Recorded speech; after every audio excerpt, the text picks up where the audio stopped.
Hi class, welcome to our Chapter 20 lecture discussion today. So our lecture today is going to be on sustainability, economics, and equity. So to start you off, what I'm going to start doing for some of these is summarizing the case study at the beginning of the lecture to give you an idea of what the main focus should be with a real-world example. Real-world examples are very important on the test. They pop up a lot. And if it's something that we've talked about in class, something specific, like, for example, this case with assembly plants on the U.S. and Mexico border. Anything that mentions NAFTA, since we'll talk about it in this case study, definitely helpful to have that background knowledge because you could always throw information like that out there if it were to come up in a question. So the Juarez assembly plants are a good example of what's happening in terms of environmental economics because of this thing called NAFTA. So NAFTA is the North American Free Trade Agreement. What it was basically designed to do is to lower taxes and tariffs and basically promote trade among Canada, the US, and Mexico, which would hopefully stimulate the economies of those areas, resulting in higher income for the people and, a higher GDP, gross domestic product. Well, in Juarez, which is on the border of US and Mexico, those assembly plants result in about 80% of that region's economy, and all told, they're about 25% of Mexico's gross domestic product. Now, the problem is that on the economic end, Mexico doesn't see the profits from those assembly plants. They make this product, ship them, and then the companies that actually sell them are seeing the higher end of the profits. So they're not getting the big economic boost that they should be getting from that, which is a social issue and an economic issue in itself. But then they're forced to deal with a lot of these social issues that occur in that area. Things like the use of underage labor, because Mexico's labor practices are not nearly as stringent as in the United States. Illegal firing practices, for example, firing of women who get pregnant or are pregnant because they can't work around fumes or be on the assembly lines. And then Mexico also has to deal with the environmental problems. So the things like the air pollution, the waste disposal. Mexico is faced with all of those problems because of their assembly plants, but they're not really reaping the benefits of the products that are being made there. Now, we should be saying, well, shouldn't they be caring about the air pollution and the waste disposal? And the big problem is that when you have those environmental issues that don't have a straight dollar and cents cost to them, they get pushed under the rug compared to other issues. So when we have a difficulty, and especially in areas of meeting global needs, we have that all around, but the difficulty that we see is when we have to meet those global needs in areas where those people have trouble meeting their own basic human needs. In these poorer regions where a lot of products are manufactured, but a lot of profits aren't seen, and Mexico is just an example of this. This happens in Taiwan, in China, and also in many other poorer developing countries where products are manufactured cheaply and then sold by larger companies in developed nations who reap the profits from that. So that's one of the major issues we have in environmental economics is how are we supposed to combat some of those global needs when a lot of the problems are caused in areas where people have trouble meeting their own basic human needs. And the main focus of this chapter is on sustainability. So something is sustainable when it meets the needs of the present generation without compromising the ability of future generations to meet their own needs, basically using enough of a resource to make sure that we're able to use it what we need it for, but then it also is able to last for future generations. The problem, as you can tell, is that we are not very sustainable with a lot of the resources we use today. So then how does economics play into it? Well, certain things you don't need a market for. So a market is basically only there when you have scarcity. So if you don't have enough of something where a market is demanded, there is no market for air, which is why we can't buy and sell air. However, certain other resources, things that we need, like water, like clothing, like food, those have markets because they are scarce. So with that market, we create supply and demand. And within market economics, we basically look at supply and demand like this.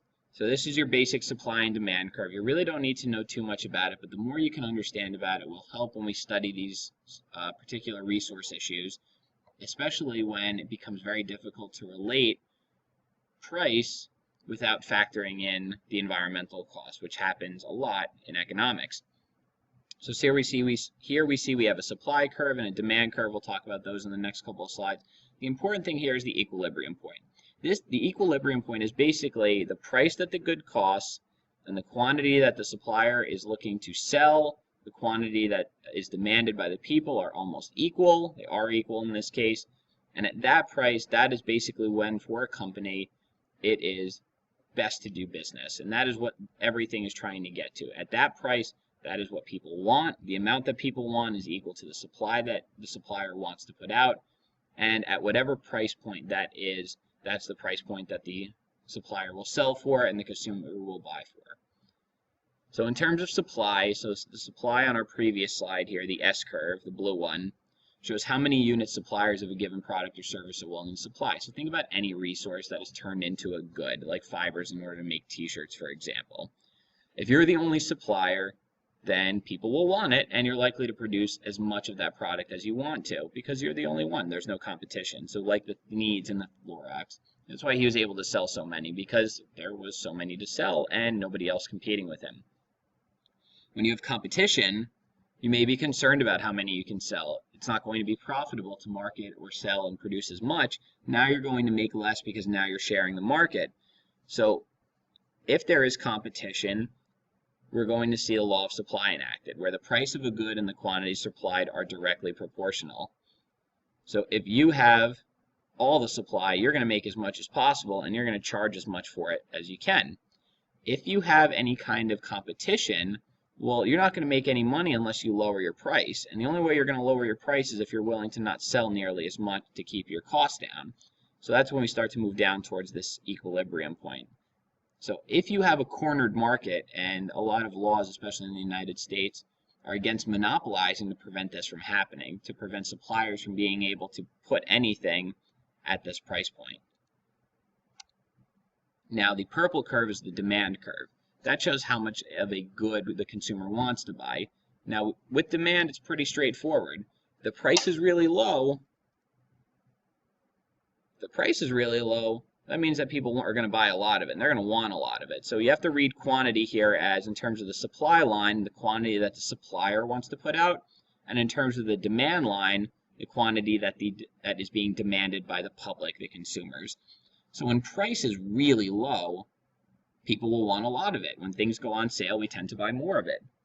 When the price is higher because the market is shifting and the price has to be higher, our demand is usually for less. When things become more expensive, we try and not do so much with them. We try and cut them out. And this is something we saw a lot of during the last recession about 6-7 years ago, is a lot of things that we were typically used to, like going out to eat, ordering out for certain foods.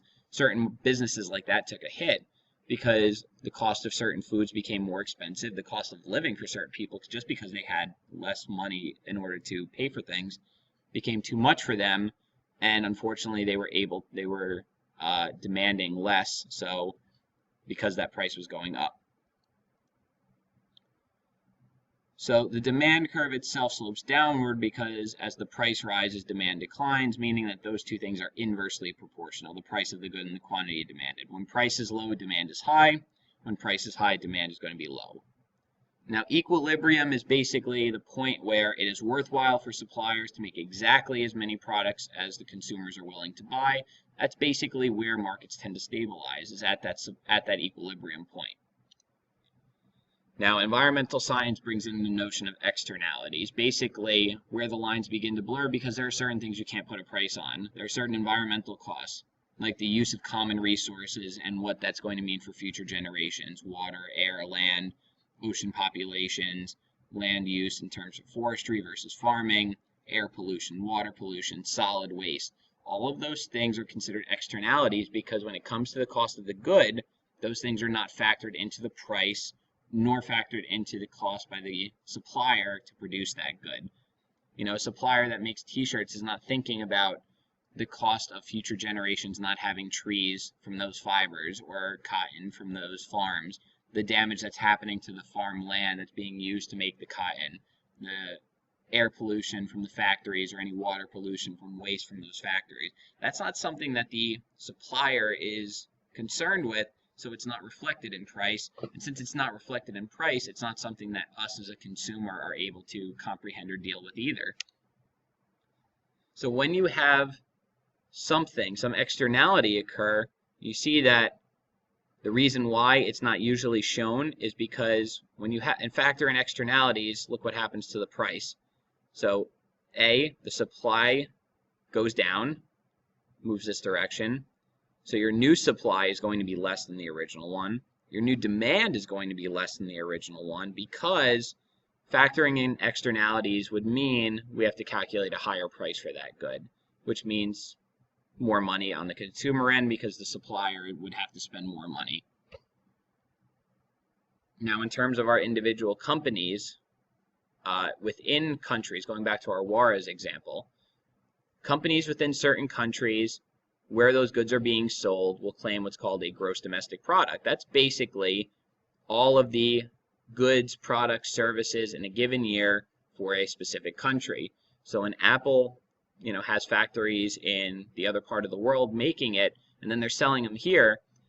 All that profit is reflected in the United States as gross domestic product, even though those things are being made in other countries. The other thing that GDP does not reflect are these externalities such as pollution, the future costs or the current costs on the local environments to clean up that pollution. That's why in environmental science we're going to use genuine progress indicators, which we'll see on the next slide, which are basically ways to address it and factor in resource depletion, pollution, overall health of populations when we look at goods being created and goods being made. So here we see in the United States by year and per capita value, so GDP per capita versus GPI. Right around the year 2000, so about 15 years ago, we see that GDP was trending up. So we were definitely producing more, we definitely had more value of goods and services, and this is in thousands of US dollars. So per person, we're talking about $35,000 worth of GDP. However, when you factor in all of those externalities, the cost of cleanup for pollution, the future cost of resource depletion and making land and oceans more usable for certain resources, that number drops down to 15,000. That's staggering because this number never gets reported. And where is all of that extra money coming from? Where is that $25,000 or $20,000 to $25,000 going to come from that's accounting for this? Unfortunately, it's going to lead to I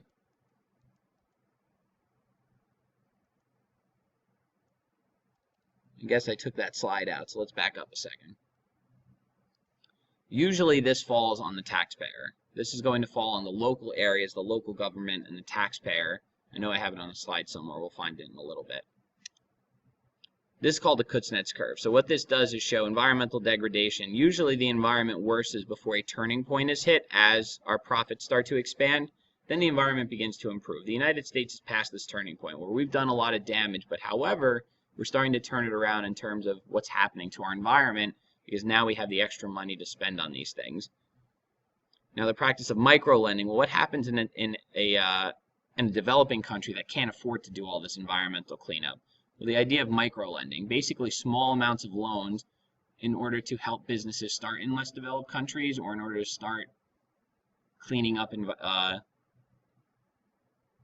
developing nations that are basically causing a lot of pollutions, basically allowing them to run cleaner, better businesses by educating them and helping those individuals and those companies and those factories to become greener when they normally wouldn't be able to afford to. So microlending is a big practice. It was started by the World Bank, which is a world agency that was tasked with trying to educate and help these smaller developing nations become more economically stable.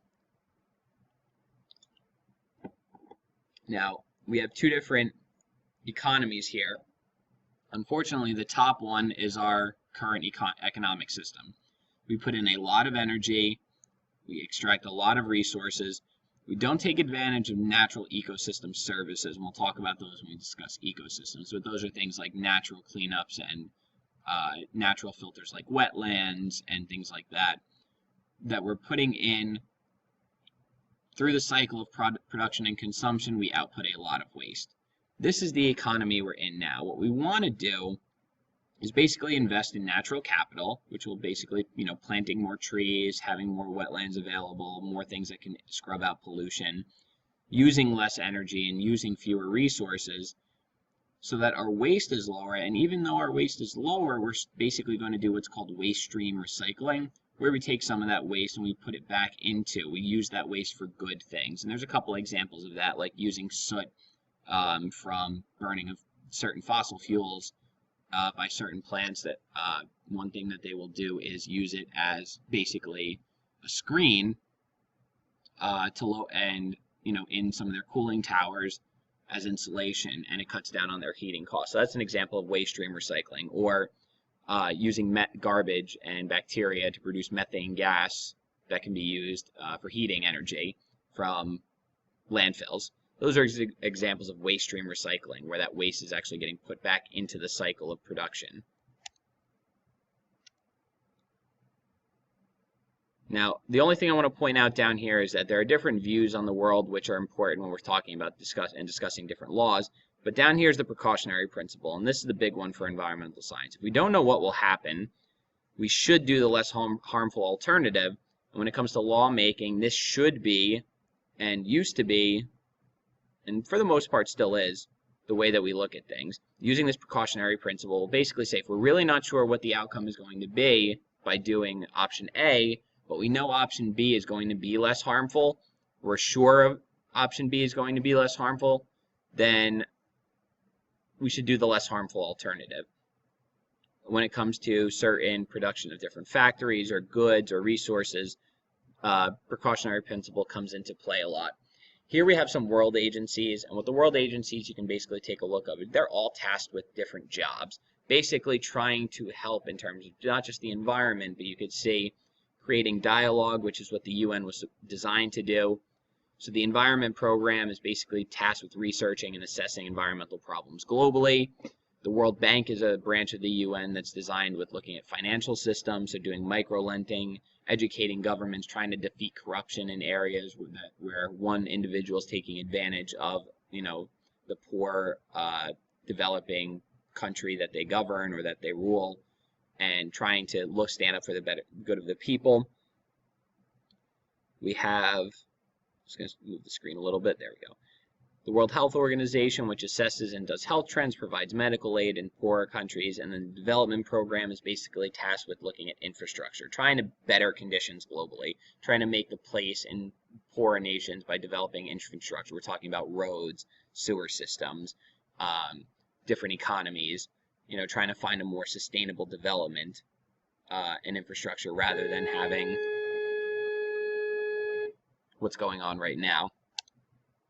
Now in the US we have a couple of agencies that are important to environmental policy and law. The EPA is basically the regulator of all environmental protection.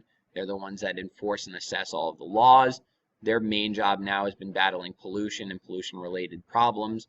OSHA is occupational safety and health. They're basically making sure that all buildings or any business is up to code in terms of what they're doing. Are they doing, is the area of work safe? Is it is the building itself or is the company itself following safe practice procedures? And then of course Department of Energy, very big role right now in terms of looking at sustainable energy and renewable energy and resources. This is a chart right from your book. Basically some of the major legislation, and as we go through, we're not going to focus on this a lot now, but as we go through particular areas, like when we talk about air pollution, clean and water, and land use for the Resource and Conservation Recovery Act, all of these things we will basically focus on individually, but you can also take a look at. So these are some major legislations, but look how long ago some of them were passed. The goals are pretty simple, but the actual year it's enacted, and these are definitely some big things that we're going to discuss as the prime examples because they tend to pop up on the tests. So lastly, we want to look at where is the healthy balance? How do we balance economic issues, environmental issues, and social issues and get ourselves into this area? Well, if you had to take a look at it, we're more concerned with this right now, the economic side for the most part, and the social side. We really don't focus too much on the environmental. So when we're studying laws, when we're studying some of these issues, looking at how can we find this healthy balance? How can we find the healthy balance between economics, the environmental costs, and the social justice that needs to happen in order to have a healthy, sustainable economy? These here is a list, and you can take a look at this. These are always interesting to look at because these are called Millennium Development Goals. They were started by the UN for the year 2000, basically. What did they want to have accomplished? And you can look at and say, Some of this stuff we have been able to do, some of this stuff we have not been able to do, but the big one here is one of their goals was ensure environmental sustainability, which they have not reached that goal of yet. So focusing on how can we reach this goal of environmental sustainability, still a big issue with the United Nations, but you can tell that some of these other things have taken precedence, a lot of them because they are economic and social issues and not environmental issues. So that's our slideshow for today. We'll leave this last slide up here for environmental justice, which is going to be a popular topic as we continue through things. As always, make sure we copy down the important stuff and be ready to discuss this stuff in class on Monday, the 28th, in preparation for our first unit test on our first couple of chapters. Hope you've enjoyed, and enjoy the weekend.